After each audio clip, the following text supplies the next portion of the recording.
In the last video, we covered the basics of how to play this game, including movement and special weapons, special energy, but we have added a few fun things in here to really make it, again, a little more of a, hopefully give you more options during combat. So we'll talk about a couple of defensive options as well as a movement option here. So one is, the first one's probably one that you'll notice the most, which is slide invulnerability. Now, that's not as bad as it sounds. If you're thinking, oh man, all I have to do is slide to avoid shots, not true, because if Metal Man fires a metal blade and I slide, I have to time it just right.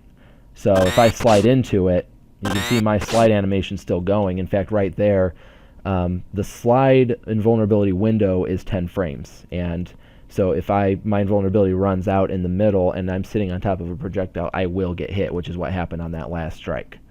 So slide invulnerability, you can slide through any projectile in the game, you just have to time it right. Now there I didn't time it right.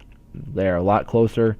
Obviously in a fast-paced combat scenario, you're really only going to be able to use that every now and again, but maybe Metal Man here, he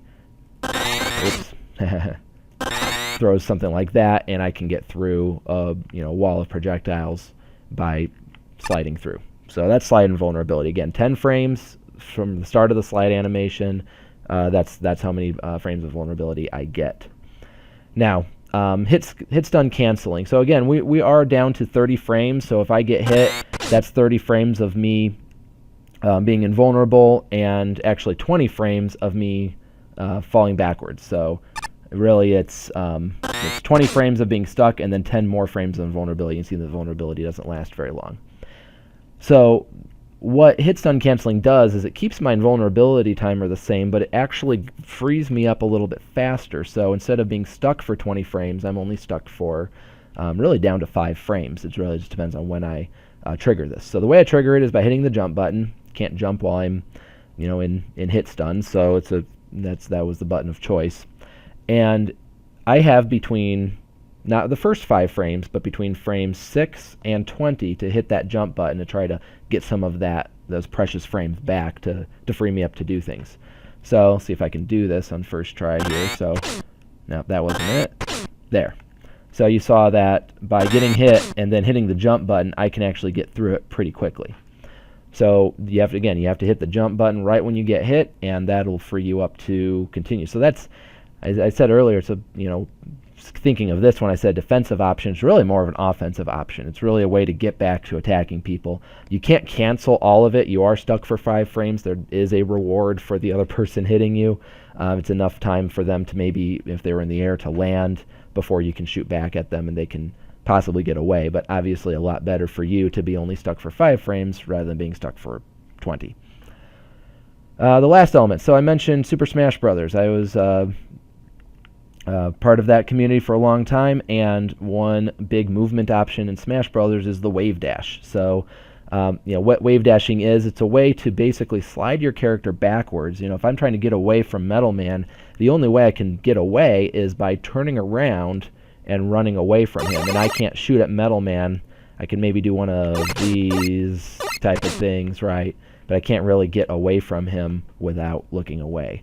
And the wave dash allows me to slide straight backwards without ever turning away. Now, the way we trigger this is by triggering a slide. So we hit the slide, so we hold down, hit the jump button, and then you hit backwards. You have 10 frames of your slide to hit the back button to trigger a wave dash. And it looks like this. So again, you kind of see the slide little sweat beads come off as he's kicking off. I guess it's not sweat beads, that's dust off the ground. So you'll see that trigger, and I can slide backwards. So I can kind of put distance between me and Metal Man just by doing that, and I can keep my shots out in front of me, right? So it's a way of giving me some movement options. If I want to quickly get off of this platform, let's say Metal Man is actually right here, and I'm like, hey, I just want to get off this thing, but I don't want to turn around and run away from him. That's turning my back to him, so I can wave dash backwards, right, and get off the platform while delivering a shot as I go. So it's movement options, right? Okay, so that pretty much covers the tutorial. Just a couple of quick, again, I've seen some really good questions in the comments. I just wanted to address a couple of those real quick. For one, we already talked about why Mega Man 2 characters. The main reason for that is really just to get a product delivered, right? When I first sat down to make this game, it really, truly was not my intention even to do all of the Mega Man 2 characters, but it kind of became a goal to say, let's just get Mega Man 2 knocked out, then we'll move on to another game. And so, when it came time to say, hey, maybe we should actually release this thing, having the Mega Man 2 characters done and balanced just seemed like a good way to tackle that. So we are going to deliver more. If you have a character you want to see, throw it in the comments. Say, this is the character that you should put in. I'm sure we'll get a wide range of them, but hey, if there's one that gets a lot of upvotes or gets said a lot, of course we're going to pay more attention to those characters. As far as the stage, the ratio, right? So it's a 4:3 ratio. Obviously, that keeps us feeling like this is a classic Mega Man game, and that's a good thing. But the main reason we did this is that this is a fundamentally flawed premise for a fighting game in that it's all projectile-based. If two characters just sit far away from each other and shoot, we have plenty of time to try to dodge shots. So we need to keep a contained arena in order to keep the fast-paced combat that we want.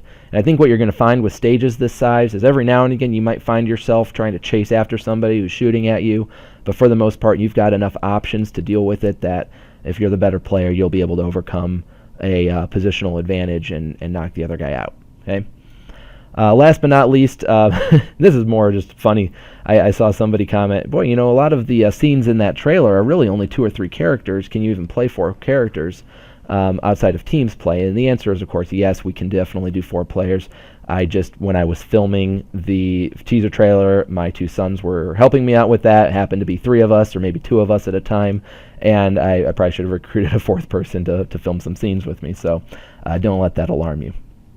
Alright, so that's about it. Thanks for checking this out, and I hope that it added some clarity. So we're looking forward to getting more in front of you. Stay tuned for more videos.